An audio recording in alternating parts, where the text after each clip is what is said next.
A paz do Senhor, nação santa, povo de propriedade adquirida do Senhor. Como que vocês têm passado? Como que está o final de semana? Amém? Nas lives que o pastor tem feito, ele comentou algumas vezes de uma palavra que eu havia ministrado certa feita, de coisas boas que deixam pessoas fora do céu. E hoje eu senti o desejo de estar trazendo esta palavra novamente. Achei interessante. Ele tem comentado, falei, algumas pessoas não conhecem, então vou trazer novamente. Né? Todo mundo sabe que eu sou uma leitora assim, né, que eu amo ler, eu gosto muito. E o pastor Davidson Wilkerson, ele fez uma palavra e essa palavra se transformou num livro, ou de um livro ele tirou uma palavra, que é coisas boas que deixam pessoas fora do céu. Eu achei muito interessante. Falou muito comigo e eu resolvi levar para a igreja. Eu costumo fazer isso. Quando eu leio um livro interessante, eu costumo levar para a igreja se interessar também e buscar. E esse coisas boas que deixam pessoas fora do céu, justamente fala disso, de algo que eu li, foi muito importante para mim, foi muito marcante. Eu resolvi dividir com as pessoas. Em Mateus 24, 38 e 39, os versículos 38 e 39 diz assim, ó: porquanto, assim como nos dias anteriores ao dilúvio, comiam, bebiam, casavam e davam-se em casamento, até o dia em que Noé entrou na arca e não o perceberam, até que veio o dilúvio e os levou a todos, assim será também a vinda do Filho do Homem. Esse texto aí é muito interessante, porque se você for olhar, quando Jesus falou lá em Mateus 24, como que seria a volta dele, ele não falou de como estaria o índice de criminalidade, ele não falou da imoralidade que estaria no meio do povo, ele não falou com desrespeito à epidemia de drogas, os abortos que estavam acontecendo. Ele não falou que o Covid-19 ia estar no meio aí, surgindo e ia ceifar a vida de muitos. Ele não falou nada disso. Jesus, ele não falou, ele apenas disse assim: assim como foi nos dias anteriores ao dilúvio. Então, as pessoas estavam fazendo várias coisas, estavam comprando, vendendo, estavam seguindo a sua vida normalmente, não é isso? Elas estavam totalmente envolvidas, totalmente preocupadas com coisas boas. E elas ficaram tão ocupadas, tão envolvidas com essas coisas, que elas negligenciaram suas próprias almas, suas próprias salvação. Isso te dá algo para pensar, querido? Né? Nos dias de Noé, as pessoas também estavam assim, preocupadas, levando a vida como se o amanhã fosse chegar para todas elas. Estavam vivendo normalmente, até que Noé entrou na arca e veio o dilúvio. Com base nisso, eu queria compartilhar com você a parábola da grande ceia, que está lá em Lucas 14, 16 a 24. Eu não vou ler o texto, que é um texto comprido, mas eu vou contar a história para você. O texto narra, essa parábola aí da grande ceia, narra a história de um senhor que ele fez uma grande festa. Fez uma grande festa e mandou os seus servos convidar os vizinhos, convidar os amigos, convidar as pessoas importantes que ele conhecia. E chegou o dia da festa. Chegou o dia da festa, ele preparou o banquete, ele fez tudo como devia e falou para os seus servos: vai lá agora, chame os convidados que está tudo pronto. E nós vemos que cada um chegou com a sua desculpa. Nós vemos no texto que o primeiro falou assim: acabei de comprar uma propriedade, eu preciso ir vê-la. O segundo: acabei de comprar 5 juntas de boi e estou indo para experimentá-la. E o outro falou: eu me casei, por isso não posso ir. Como que você se sentiria nesse caso? Já pensou? Gasta um dinheirão. Hoje em dia, qualquer festinha que a gente faz é um dinheirão que a gente gasta.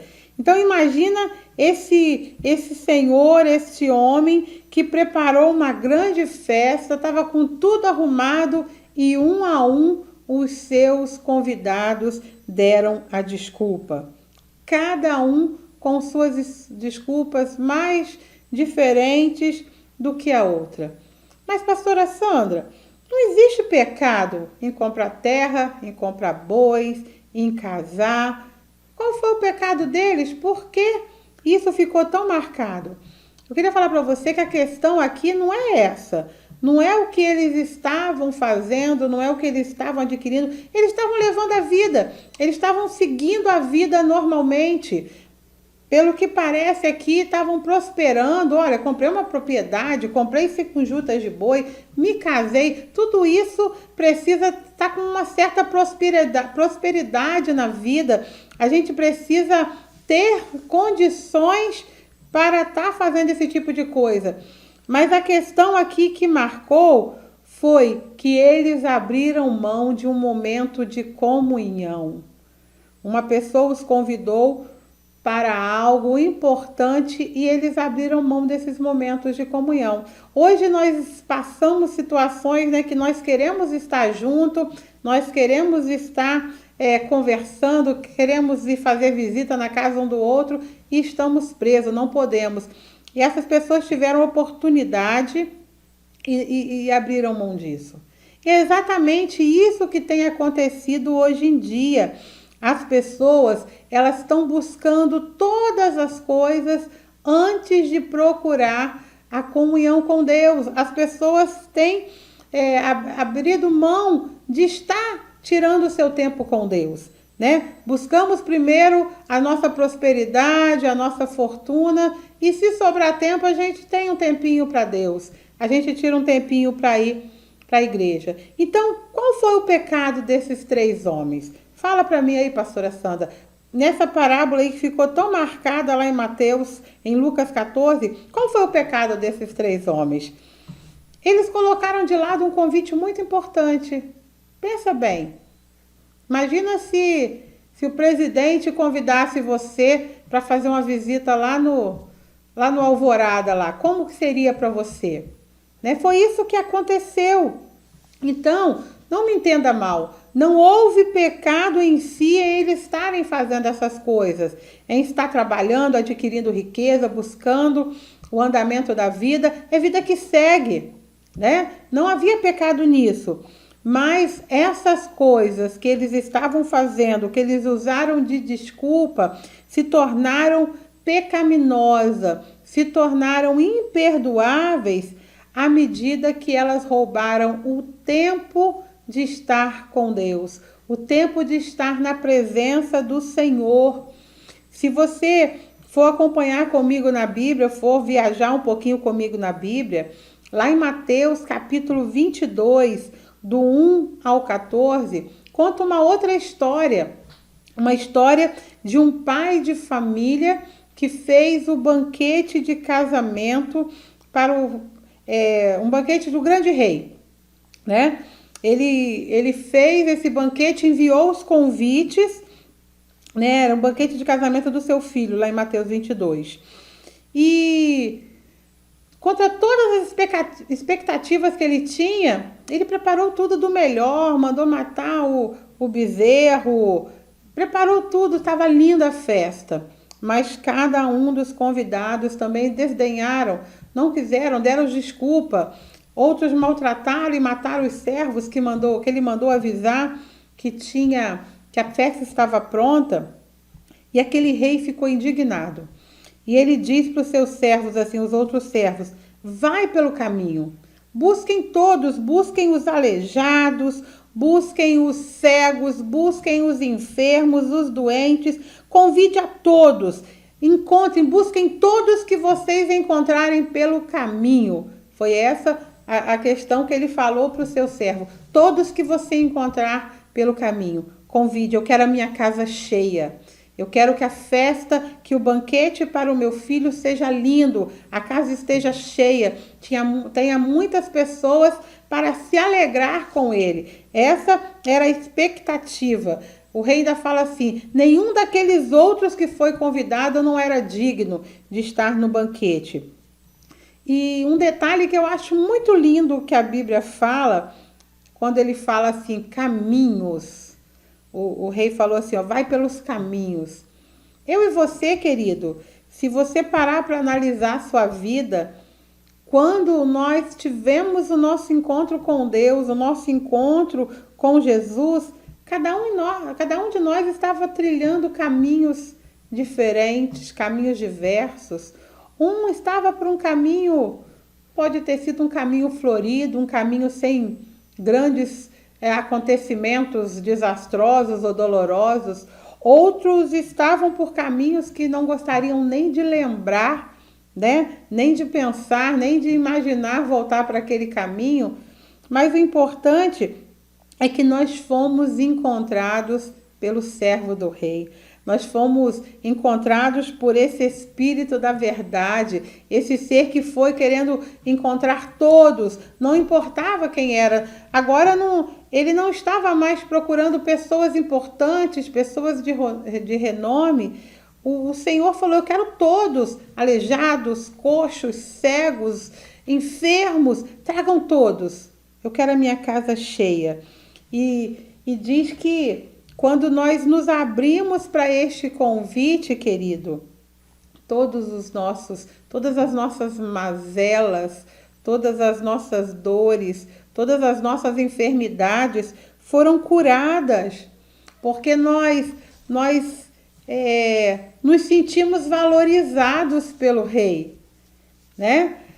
Nós estávamos à margem da sociedade, nós estávamos à margem de situações e de repente recebemos um convite de amor, um convite do rei. Não importa, né? O servo falou, não importa, venha como você está lá, eu vou te dar uma roupa nova, você vai tomar um banho e você vai entrar para o banquete.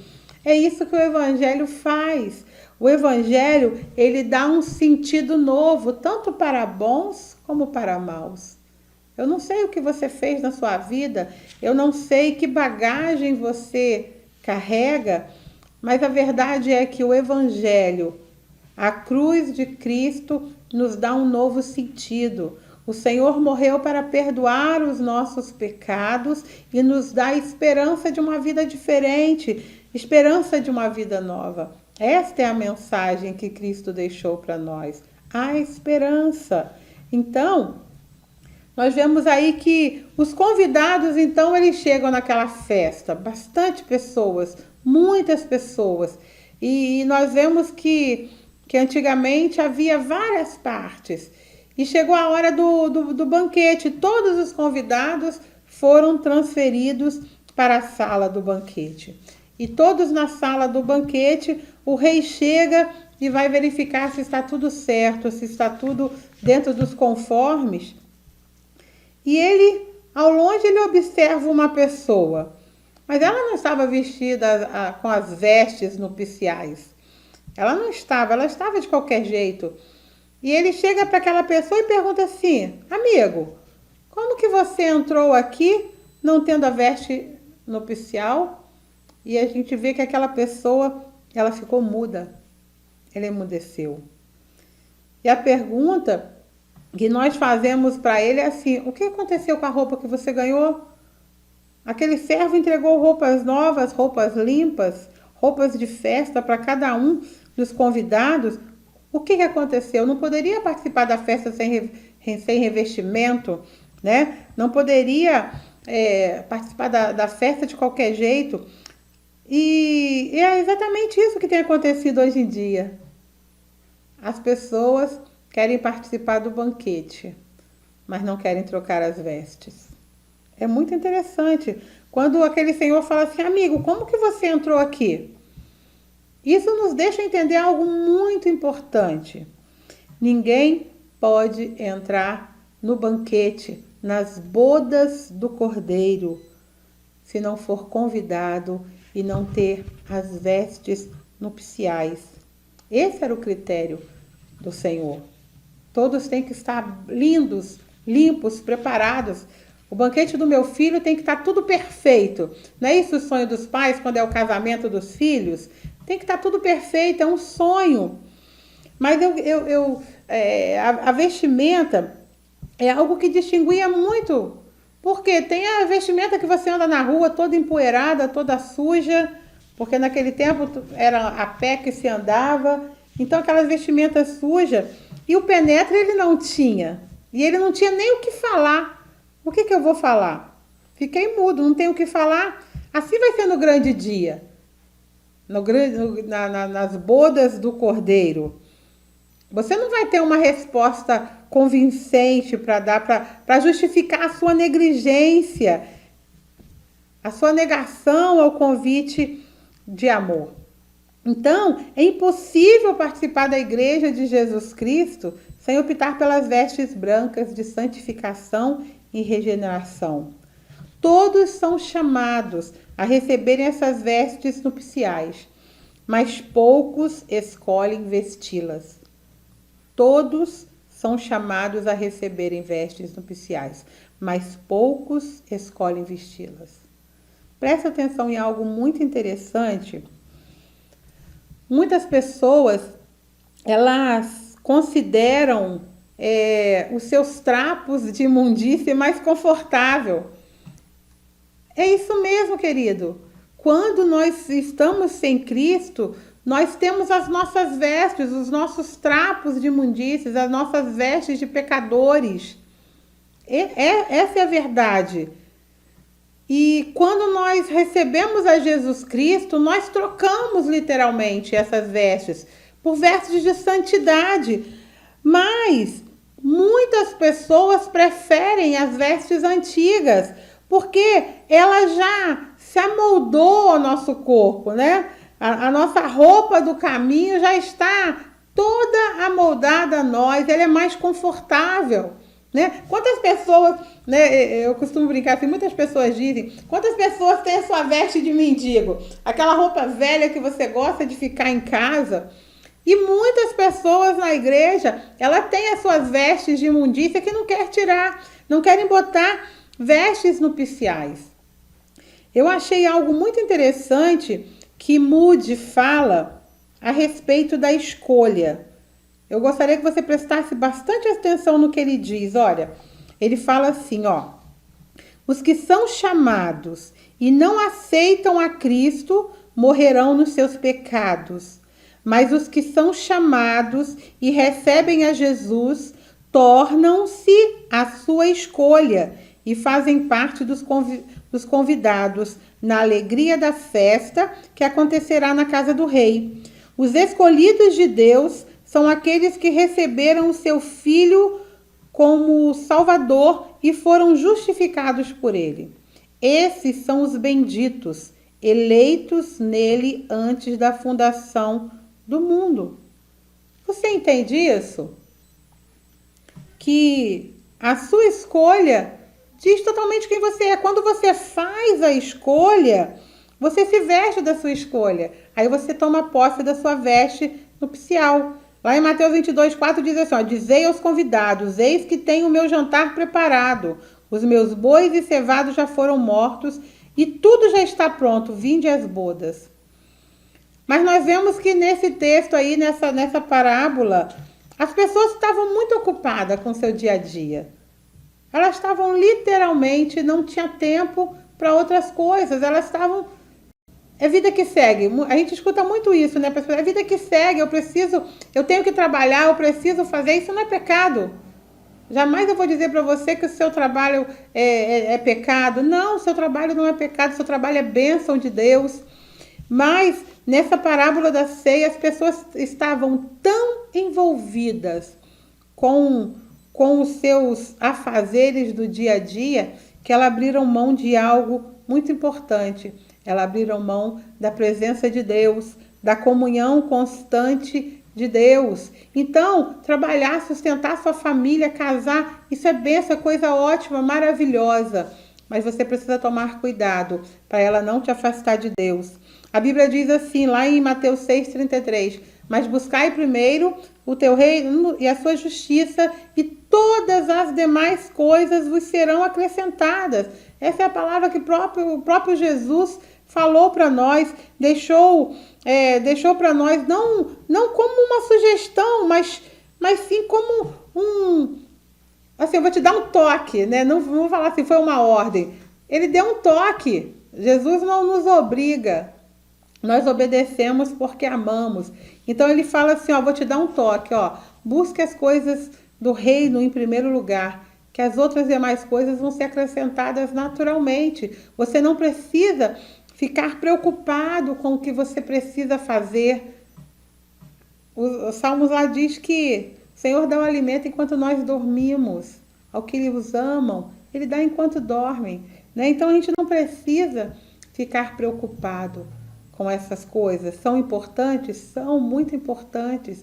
Hoje em dia, tantas pessoas perdendo empregos com esse isolamento, tendo que ficar tudo fechado. Quantas pessoas estão desempregadas, foram mandadas embora, porque os patrões não têm como sustentar, manter um comércio fechado, mais funcionário. Nós sabemos que a situação está assim, mas Deus fala, não se desespere. Aos meus amados, eu cuido enquanto eles dormem, enquanto eles descansam. Então, a resposta do Senhor nessa noite é descansa, descansa.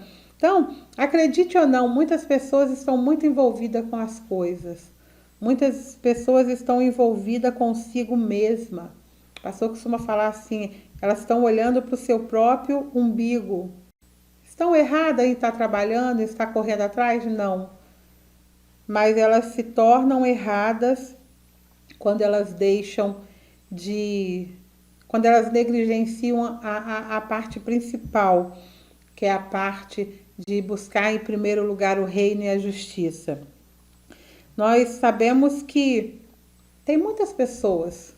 A Bíblia fala assim, nem todos que dizem Senhor, Senhor, entrará no reino. É uma verdade, querido. Essa é a parte principal que eu queria deixar marcada para você. Agora eu estou falando para cristão, estou falando para crente. Acredite ou não, tem muito cristão que são convencidos de que realmente vão para o céu e não vão, porque estão agindo de maneira errada quando negligenciam o reino de Deus. São pais de família, mães de família, que cuidam dos seus, que estão com seu tempo em família, que estão fazendo as coisas, que não bebem, não fumam, não matam, não roubam, não xingam, não mentem. Estão desfrutando o seu tempo, cuidando dos seus. Tem valores familiares, mas estão negligenciando algo muito importante. Preste atenção a isso. Jesus nos traz uma poderosa parábola lá em Mateus 25. Nós já usamos essa parábola várias vezes, principalmente nos nossos estudos do Grupo Café, que fala da parábola das 10 virgens. Lá em Mateus 25, você conhece. Provavelmente, você já sabe de cor do que se fala a parábola das 10 virgens. Conta a parábola de 10, 5 prudentes, 5 nécias, 5 tinha azeite sobrando e 5 não tinha, né? Mas nós vemos que chegou a hora do noivo, o noivo chegou. Foi aquela correria.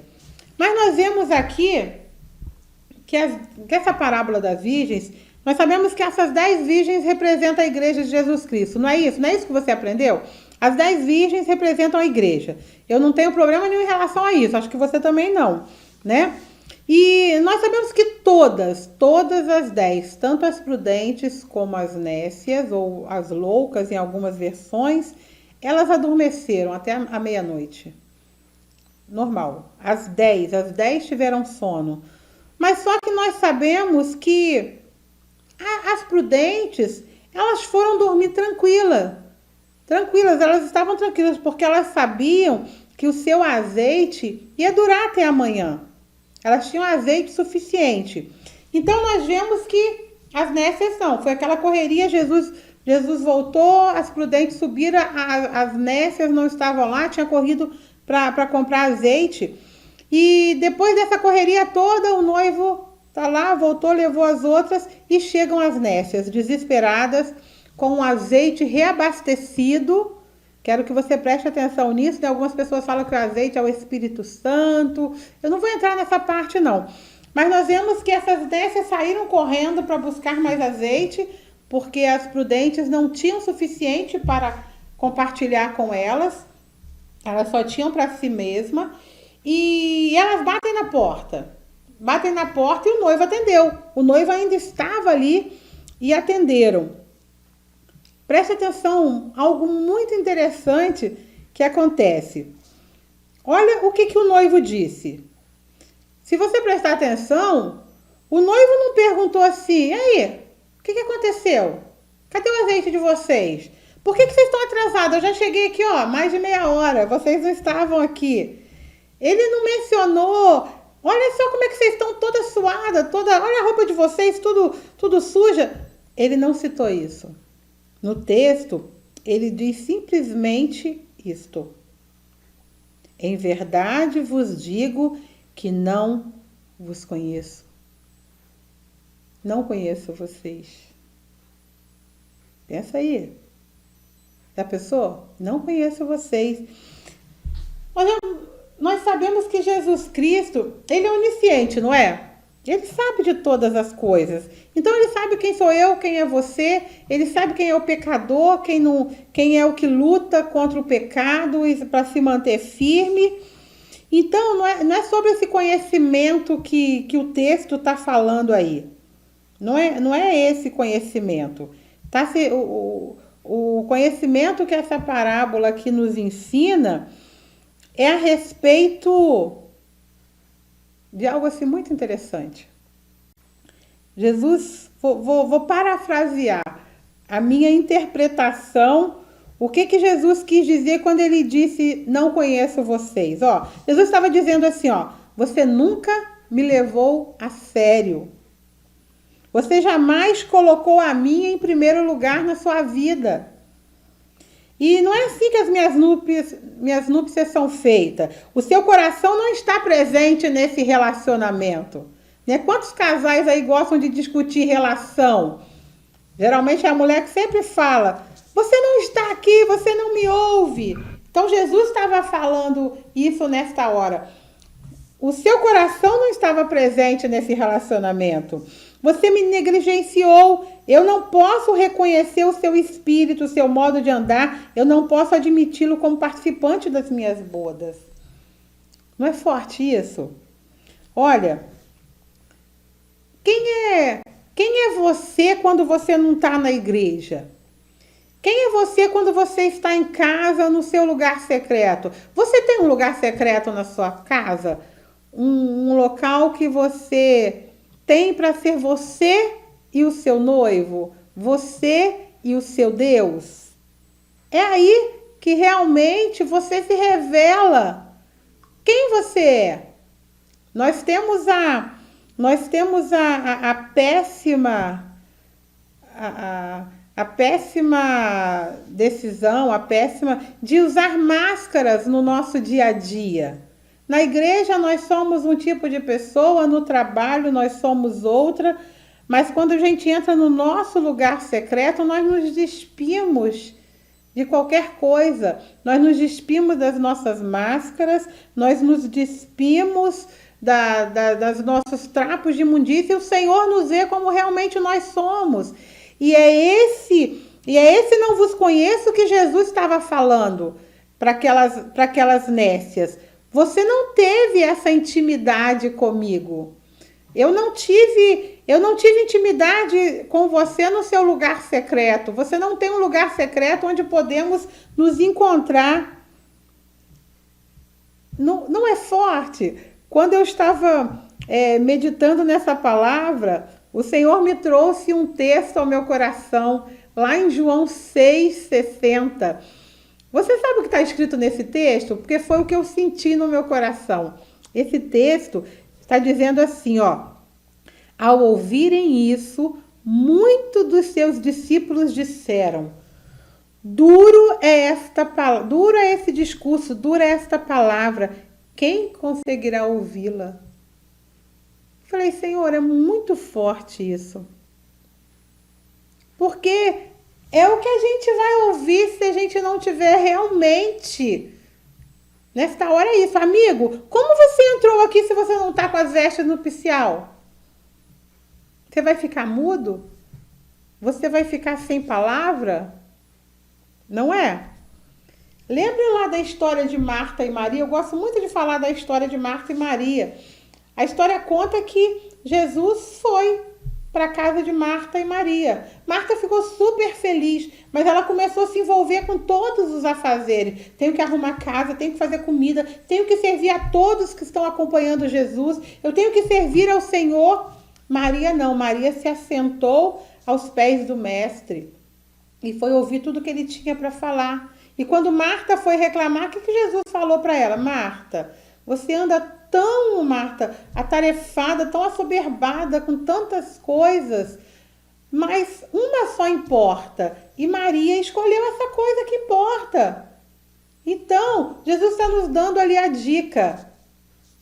Nós precisamos trabalhar, precisamos fazer tudo para receber bem o mestre, precisamos. Mas a melhor parte é esta intimidade. Nós cristãos temos perdido esta intimidade com o Pai. Nós temos nos envolvido tanto com coisas boas, nós temos nos envolvido tanto com coisas legítimas e temos negligenciado a nossa própria alma, temos negligenciado a nossa própria salvação. O mundo, ele anda numa correria a milhares de quilômetros por hora. Se a gente ficar para trás, a gente vai ser atropelado. Se a gente andar devagar, a gente vai ser atropelado, porque as coisas estão acontecendo tudo muito rápido. E a gente precisa correr, a gente precisa estar na frente, mas a gente precisa parar e ter o nosso tempo com Deus. A gente não pode perder essa intimidade, a gente não pode perder este conhecimento, esses momentos no secreto não pode se tornar esporádico em nossas vidas. Os cristãos têm perdido o prazer de estar com o Mestre. Os cristãos têm perdido o prazer de estar com o noivo. Tudo se torna pesado, tudo se torna uma obrigação muito grande. Nós temos conversado com os nossos discípulos, com os valentes que nós temos levantado na nação. É tempo de mudança, é tempo de mudar os nossos pensamentos, é tempo agora de se preparar. E mais do que nunca nós precisamos dessa intimidade com o Pai. Nós precisamos dessa intimidade a todo tempo. O trabalho importa muito. O casamento importa muito. A família importa muito. Mas a intimidade com o Pai tem que ser o primeiro. Tem que ser as primícias na nossa vida. Então, nós sabemos que muitos não vão conseguir entrar nas bodas se continuar do jeito que está. Muitos vão ficar para trás. Muitos vão correr atrás, buscar o azeite, mas já vai ser tarde demais. Então, que nesta noite você possa assumir um novo compromisso com o Pai. Que nesta noite você possa realmente se arrepender de tudo que você tem feito, de tudo que tem te afastado dessa intimidade. Que nesta noite você possa assumir um novo compromisso, que nesta noite você possa fazer uma nova aliança. Ainda é tempo. Ainda é tempo de trocar os nossos trapos de imundícia pelas vestes nupciais. Eu queria orar por você nesta hora, queridos. Feche os teus olhos. Pai, em nome de Jesus, ó Deus, dura esta palavra, Senhor, como diz em João 6,60. Quem poderá ouvi-la? ela falou forte ao meu coração, ó Pai. Ela ardeu ainda mais em meu coração, Senhor. O Senhor sabe que não é a primeira vez que eu ministro, mas cada vez que eu a uso, o Senhor fala profundo, o Senhor queima em meu coração. Que se eu possa alcançar este coração que nesta noite, Pai, está renovando a aliança com o Senhor, está se consertando, Deus, está tirando os trapos de imundícia por vestes nupciais. Pai, nesta noite que o Senhor possa escrever nomes no livro da vida, que aqueles que estão reconhecendo o Senhor como Salvador, que o Senhor possa trazê-lo, Senhor, para um seio da igreja, que eles possam se sentir amados, que eles possam se sentir participantes do corpo de Cristo.